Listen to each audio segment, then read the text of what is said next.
welcome to Monday Morning Jumpstart. We all know that change is part of life, and being able to adapt is essential, not only to our survival, but to our thriving in this world. The same goes for your writing career. Last month, Marcella Allison emceed our annual Copywriting Bootcamp. As an AWAI member who went on to become an A-level copywriter, writing numerous million-dollar promotions for some of the biggest names in direct response, she was the perfect choice. She first sat in those seats back in 2005 and went on to have a level of success many writers dream of. But the message that she opened with and wove beautifully through the entire event with the help of our experts was the power of being adaptable. So today, I thought I would share her bootcamp opening with you for our Monday Morning Jumpstart. Not only will she open your eyes as to the need for adaptability, she'll also give you 2 tools that you can use when situations require you to adapt.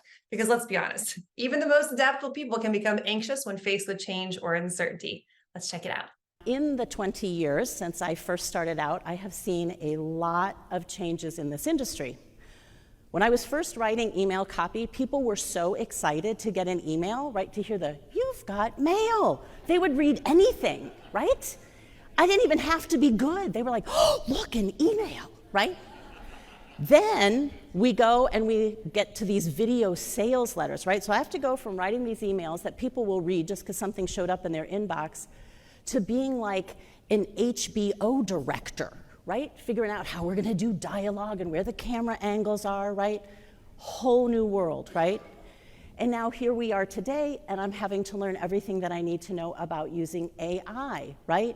And understanding how it works. And if you're in the COS onboarding, who's my onboarding peeps here, right? We've had Sam Woods, we've had some great lessons in how to use AI. And it's not just the industry that's changing, the world is changing, right? I graduated from the University of Chicago in 1987. Anybody here know what happened in 1987?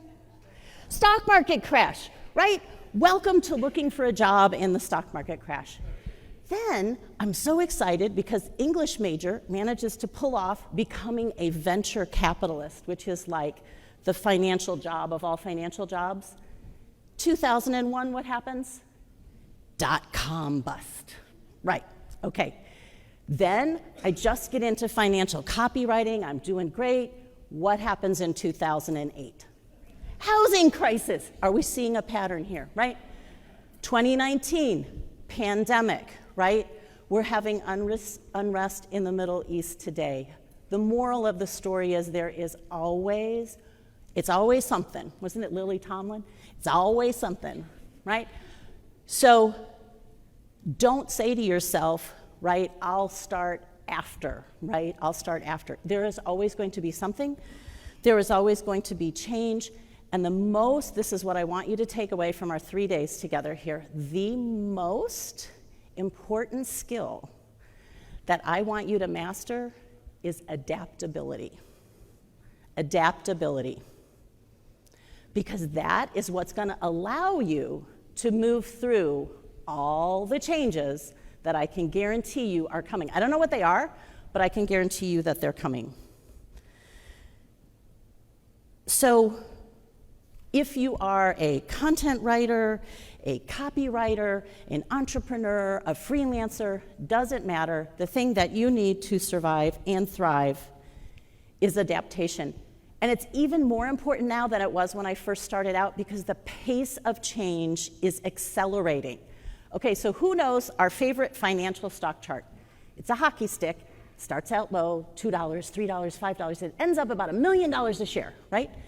That is what change looks like right now, right? That's the hockey stick that you're in right now. So this is why it's critical that you learn to adapt. Peter Diamandis, who's a futurist, and he came up with, I think it's called the X Prize. He says, listen to this, in the next 10 years, you're going to experience 100 years of change. A century of change in 10 years.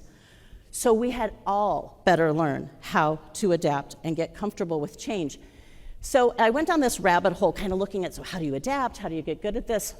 And I found some advice that I loved from the US Army. Right? Not where I was going. DevCom is their research, and they are struggling with the same thing. Like, how can we train soldiers to adapt in a world that's constantly changing? Literally, the technology is changing in real time in their hands, right? And in the past, what they used to do is, okay, there's new technology, we'll train them on this technology, then that changes, then we retrain them, and pretty soon they realize we can't keep up, especially in a world of fast-paced, rapid change where it could mean losing a patient, losing a customer, losing a battle. They're like, we don't have time to keep doing this cycle over and over again. So they're like, what do we need to do? And what they figured out was, instead of recruiting and training for technical ability, they needed to recruit and train for adaptability. Because here's what they learned. If you are adaptable and you have an open mind and you're flexible, it actually turns out you're naturally better with technology because you just approach it with curiosity instead of fear. You're better at using it to solve problems. You're better at using it to source information.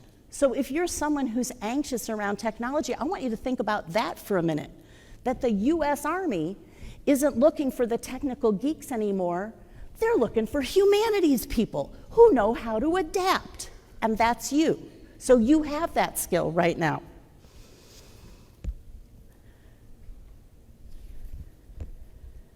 So when you are here for these 3 days, I want you to commit to leaning in to adaptability. So instead of giving into the anxiety and the fear, I want you to lean into creativity. Practice being open. Practice stepping outside of your comfort zone. And they call it flexible mind, right? So someone could say the most outrageous thing to you, like, Marcella, the world is flat. And instead of going, are you a moron? The world is round. How do you not know that? Have you not read? Like, where were you in Da Vinci, right? Instead, what you say is, huh. And then you just continue the conversation, right? Open mind, open mind. This is the kind of flexibility that I want you to practice. And I'm going to give you 2 tools, and I want you to write these down. So the first tool comes from Brendan Bouchard. And this is a great example if you're feeling fear, if you're afraid, if you're anxious.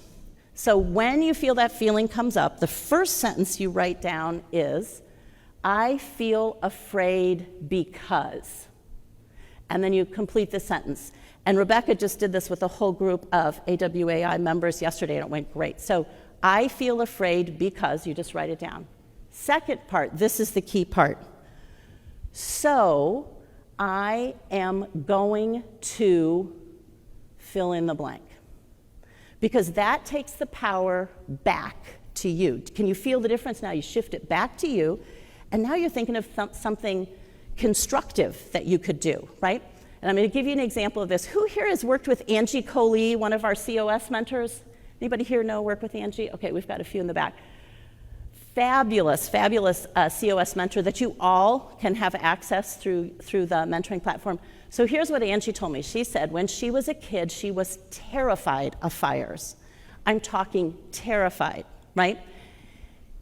Then one day, she's not even 19. I think she told me she's 18 years old. She's driving in their little town, and she's going past the fire station, and she decides she's going to go in and talk to them about fires. So she goes in and she's asking them all these questions, right, about her fear, right? Like, how does this start? How does this go? How does this burn? Like all these questions, right? And she says to me, I'm not sure how it happened, but before I left, I filled out an application to become a firefighter. And then she says, I go through the whole training, right? I'm studying everything there is to know about fires. I'm carrying these massive packs. And she's a little thing. She's like my size, right? Up the stairs, all the things you have to do. And I think she's the only woman on the team. And she says, then all of a sudden, I notice a funny thing happened. One day, I wake up and I realize I am not afraid of fires anymore, right? So this exercise is, what do you want to run towards, right? So what's one thing? So Angie's terrified of fire, so I'm going to go to a fire station and ask someone to explain to me, right, how fires work, how they get started, how to get out in case of an emergency, right? Okay, you get it. And I don't want you guys to just practice this here. I want this open mind to go with you, because you just heard Rebecca tell you, right, that is part of what makes humanities majors so great at this because we are curious, interested in lots of things, right? So I want you to stay that way even when you leave here. And that doesn't mean that engineers aren't curious. Engineers are curious too, right? And lawyers are curious, we get it. But you know what I mean, right? Now I'm going to give you a second tool. So the first tool is, I am afraid of blank, so I'm going to blank. And you're just going to put that in your journal, and Thursday. I'm losing track of my days already. We are in trouble, people. We're going to go through some of that, and you're going to share some with me. The second one comes from my grandmother, Marguerite Reeder.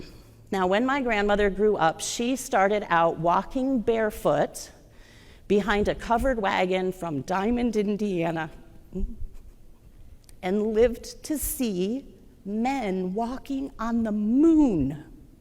Can you think of what that must have felt like? She used to tell me about watching rural electrification come across the prairie and seeing the poles and the lines and being excited that you were going to get electricity in your house. So when my grandmother would encounter something she hadn't encountered before, like the internet, when we were trying to show my grandpa how you could look up grain prices on the elevator on the internet, they blew their mind. My grandmother would go, "Oh, isn't that interesting?" So when something happens here and you start to freak out like, "Oh my God, I don't even know what AI is. What does that stand for? What are those initials? I've never heard of this thing. Oh my God, and the whole industry's going that way and I don't know what to do." You're going to stop and you're going to think of my grandma and you're going to go, "Well, ain't that interesting?" And you're just going to write that down, right? Ain't that interesting? Open mind, lean into that. Great stuff, right? So what are you afraid of? What are you going to do about it? There is such great power in calling it out and taking control. And remember the control that you gain by simply pausing and observing with the little phrase, "Isn't that interesting?" I've been a fan of that phrase for a long while and use it almost daily when I have a feeling that is unexpected or a feeling that I simply do not want to have. I hope you give it a try and find a bit more ease as you're faced with uncertainty and change. Because remember, as a writer, you will always have an opportunity to make more money doing what you love to do, because at the core, the fundamentals of persuasion always stay the same. How you use them is really the only thing that changes. Here's to a great week, and we'll see you back here next Monday. Bye.